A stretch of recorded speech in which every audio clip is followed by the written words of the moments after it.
Hi friends, இன்றைக்கி நம்ம நிறைய சத்துக்கள் நிறைந்த பாலாக்கீரை பருப்பு கடையல் எப்படி செய்யுதுன்னு தான் பார்க்க போகிறோம். அதுக்கு ஃபஸ்ட்டு இந்த பாலாக்கீரையோட இலைகள் எல்லாம் ரொம்ப பெருசாக இருக்கும். இதெல்லாம் நல்லா கழுவி சுத்தம் பண்ணிவிட்டு குட்டி குட்டியாக கட் பண்ணி இதை ஒரு குக்கருக்கு மாற்றிடலாம்.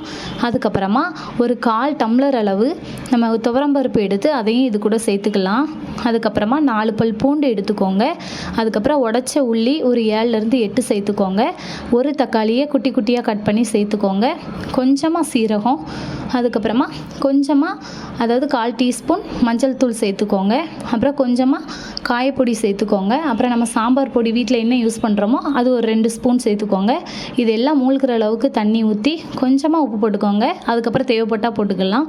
எல்லாத்தையும் சேர்த்து மிக்ஸ் பண்ணி குக்கரில் ஒரு 5 விசில் வச்சோம் அப்படின்னா இந்த மாதிரி நல்லா குழஞ்சி வரும்.